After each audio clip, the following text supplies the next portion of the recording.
जहां पूरे देश में रामलला की प्राण प्रतिष्ठा को लेकर पूरा देश उनकी तैयारियों में लगा हुआ है, उसी तारतम्य में खजुराहो में भी रामलीला का आयोजन रखा गया। इस मौके पर बड़ी संख्या में खजुराहो के रहवासी और प्रशासनिक एवं राजनीतिक लोग भी मौजूद रहे।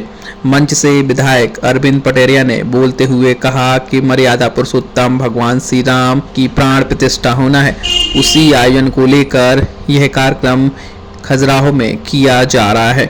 जिस प्रकार भगवान श्री राम ने मर्यादा में रहते हुए हर काम किए हैं, उनसे सीख लेनी चाहिए, क्योंकि इस तरह के आयोजन इसलिए हो रहे हैं कि लोगों के मन में बैठे कि भगवान श्री राम मर्यादा पुरुषोत्तम राम कैसे थे। उन्हीं के उद्देश्य को पूरा करने के लिए इस तरह का आयोजन चल रहा है। इस मौके पर उन्होंने प्राण प्रतिष्ठा को लेकर लोगों से कहा कि 22 तारीख को दीपोत्सव जैसा आयोजन खजुराहो में दिखाई देना चाहिए और इसके लिए पूरा खजुराहो तैयार है। जीवन की अभूतपूर्व कला को जानने से भी है। मैं उन सभी के प्रति कृतज्ञता से भरा हूं जिनके कारण लोक के व्यावहारिक संसार को जान सका। मैं कह सकता हूं कि यही मेरी सबसे बड़ी बोधना लच्छा नहीं दरिद्र को दुखी ना दीना, नहीं को अबोधना लच्छा नहीं दरिद्र को दुखी। हे वानर राज, सुनो प्रियवर, तुम मुझसे दूर न होना कभी।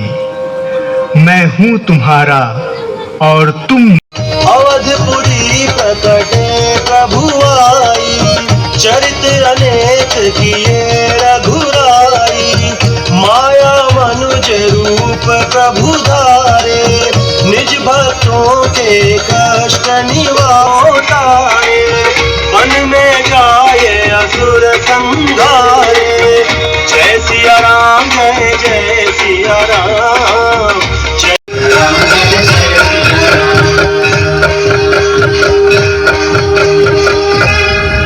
बोलिए सियावर रामचंद्र की, सीता माता की, भक्ति शिरोमणि निषाद राज जी की, केवट भैया की।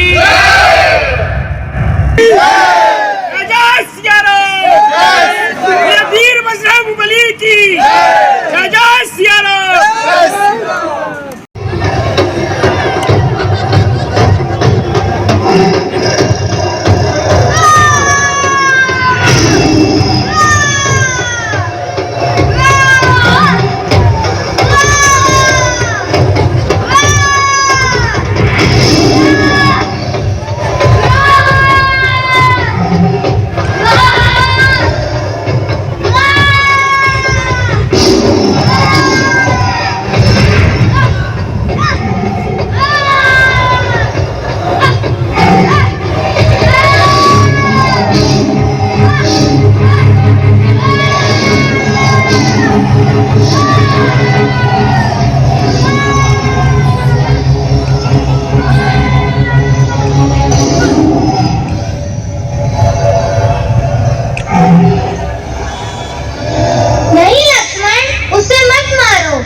संकट को टाल दिया है। चिरंजीवी हो वत्स, चिरंजीवी हो।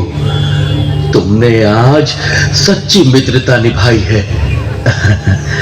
तुम मेरे 5वें पुत्र के समान हो निषाद। आओ चलें।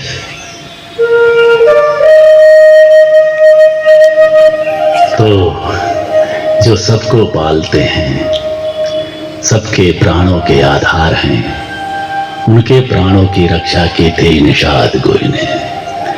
आज वही भगवान राम जब चलते हैं सीता और लक्ष्मण को लेकर वनगमन को, तो सबसे पहले पहुंच रहे हैं श्रृंगवेरपुर, जहां घटित होने वाला है कुछ ऐसा जो रच देगा इतिहास और उदाहरण बन जाएगा संसार में कि वनवासियों और श्री राम के बीच कैसा आदर्श मनोहारी संबंध था, कैसी प्रेममयी भावनाएं थीं। कि उनने अपने पूरे जीवन काल में जो भी काम किए हैं तो मर्यादा पुरुषोत्तम इसलिए कहा गया है कि उन्होंने मर्यादाओं में रहते हुए पूरे जीवन में काम किए हैं। इसलिए आप देखोगे उन्हें अवतार भगवान का मिला था। उन्हें पता था कि एक सोचो कि व्यक्ति महान तभी कहलाएगा, तो व्यक्ति वही महान कहलाता है जो संघर्षों से निकल करके आता है। आपने देखा होगा भगवान को सुबह राज तिलक होना हो जिस व्यक्ति का, और उसको फिर बोल दिया जाता हो कि जाओ तुम्हें 14 वर्ष के लिए वनवास में जाना है, और एक क्षण ना सोचते हुए उनने पिता की आज्ञा का पालन करते हुए कहा और अपने भाई को राज तिलक दे करके चले गए और खुद वनवास चले गए, तभी भगवान कहलाए। आपने देखा होगा वन में गए तो वो चाहते तो भगवान थे। उस टाइम पे अयोध्या के राजा थे, वो सभी राजाओं को कह देते कि हाँ हमारी धर्म पत्नी का हरण हुआ है, तो सारे राजा इकट्ठा होकर के लंका पर, और भगवान थे वो तो 5